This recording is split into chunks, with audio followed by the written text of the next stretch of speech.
Hey Snobs! And welcome back to Cooking with the Wine Snobs.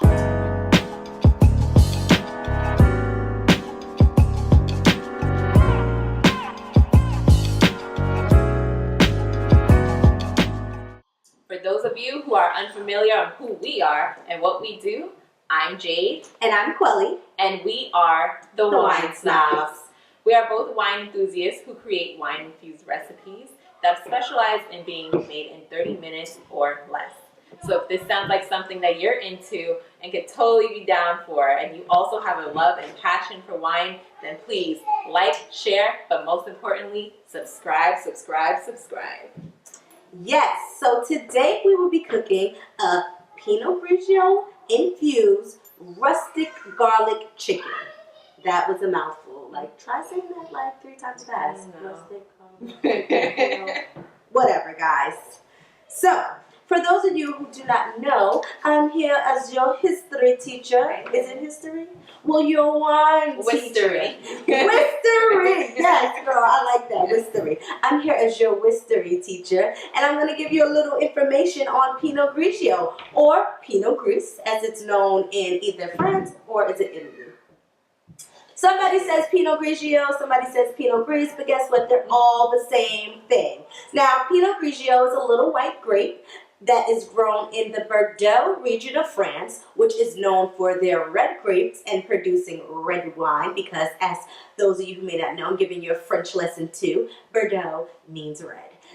So, Pinot Grigio is a mutation of the Pinot Noir. Okay. Great. So, it has a bluish, grayish hue. So, hence the gray part, gris. Gray, yes, because that's what they actually look like. Like most green grapes, they're not green. They're like blue or grayish. And that's because they are just a mutation, like an X-Men of the Pinot Noir, which is a red grape. And Pinot Noirs are really good. They have like lemony flavors, and that's what we're going to get today, is that lemony flavor. That's really going to help pop that garlic, because garlic in this recipe is our main focus. Yeah. And we're going to be working to bring out this flavor, and that's why we chose this wine. It's the Donny Colleczone. Yes. Pinot Grigio. It has that rich lemony lime flavor, and that's really just going to help us bring out that garlic flavor that we're going to have in today's recipe. So from here, Jade is going to tell you everything that's going to be in our recipe. Because I'm cooking today. I'm on. Wait. No, am I cooking? You are cooking. Oh, I am in the kitchen with a dipper like a stir fry. Everything she just said. So I'm going to be cooking today. So Jade will be letting you know what the ingredients are. So Jade, take it from here, love. I'd love to. Thank you, guys. I'm really excited to try this recipe myself, because this has never been made by us before. With that being said, before we could get to the good part, which is the eating, I'm going to tell you exactly what you're going to need back at home to join us in this recipe adventure. You need 2 tablespoons of cooking oil. Now, I don't have this cooking oil present because it's heating on the stove, which is very important. 1 whole chicken, which we cut into about 8 pieces, or 8 portions rather. About 3 or 4 pounds is totally fine. 1 teaspoon of salt. 1/4 teaspoon of black ground pepper. 3 heads of garlic, or cloves rather. 2 tablespoons of butter. 2 tablespoons of flour. 2 tablespoons of freshly chopped parsley. 1 cup of Pinot Grigio. 1 cup of low sodium chicken broth. I was really arguing with Quelly to use chicken stock, but she insisted on chicken broth. I would love to see if some of you would please try to make this with chicken stock, and just let me know what your thoughts were on that. So now that you have everything that this calls for, I'm going to send it right over to Quelly, and she's going to whip it over at the stove. So folks, before we even started to tell you about what we do, give you the ingredients and stuff, we preheated our oven to 400 degrees. Because we're going to need this oven a little later, and we need it, and our oven is now nice and hot. So our oven is already preheated and it's at 400 degrees. But first, we have our 2 tablespoons of oil heated up. Now we're going to sprinkle our salt, and we're using only 1/2 teaspoon of the salt. That's 1/2. So half of that 1 teaspoon of salt we're going to sprinkle on this, on our chicken.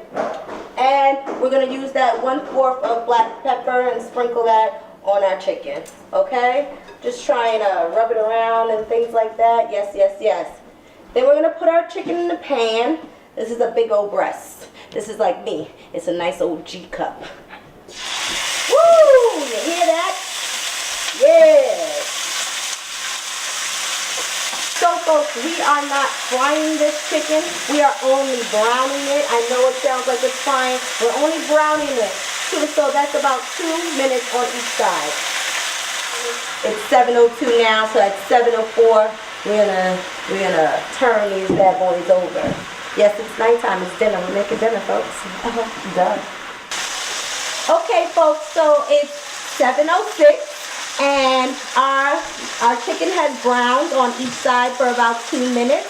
So I'm going to go ahead and take it out because it's starting to stick, starting to fry. And like I said, we don't want that. We do not want the chicken to fry. Okay, folks, so I've just taken all of the chicken out the pan. And now at moderate heat, I'm going to add in our 3 garlic cloves. Boom.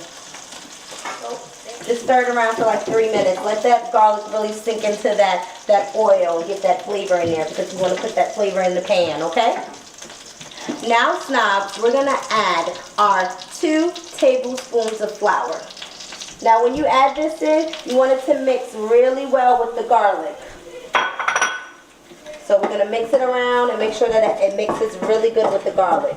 It's going to make like a kind of saucy thing and it's going to start to stick a little bit. So you just want to make sure that it doesn't do that, first of all, and that it mixes well with the garlic and everything else that's in here. So, and then, now that we added that and it's really mixed up in there, real good, we're going to just add the chicken back in because it's going in the oven for 15 minutes. And we're going to say bye-bye to that little bird. So, folks, our 15 minutes is up, and it is now time to remove our chicken from the oven. And we are placing it back on a burner.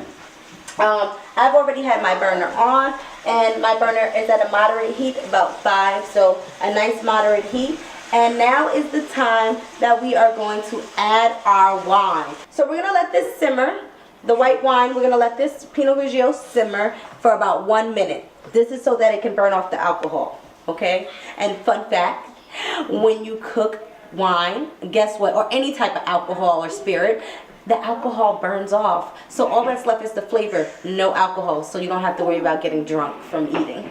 So that's been simmering for about 1 minute. Now we're going to add our 1 cup of chicken broth.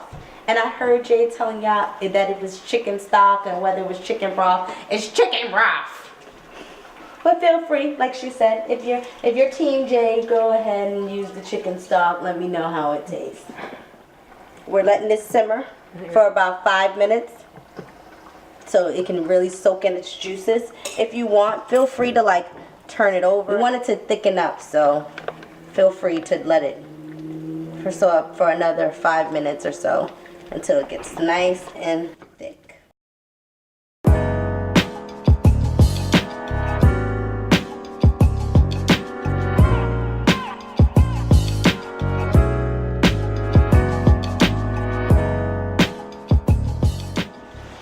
Alright guys, so our sauce has been thickening and boiling and doing all the simmering, all the things we needed to do. Now we're going to take 2 tablespoons and we're going to add it to the sauce. I'm going to add it, make sure I add it to the sauce and not the chicken. Try and add it and then stir it. Move the chicken. I'm going to just move the chicken over and then just stir it in. I'm going to lower it. Actually, I'm going to turn it off because the recipe calls for the butter to go in when it's off. And just try and get it in the sauce underneath the pieces of chicken, not on the pieces of chicken. So just move your chicken around. Ooh, look at that. So the butter is completely melted now. Just topping the chicken with parsley. And then we're gonna plate this, guys. So we're gonna just let that sit there. In part 2, we're gonna have our side dish with it. A Sauvignon Blanc infused cilantro lime rice. We'll see you in part 2. That's all, folks.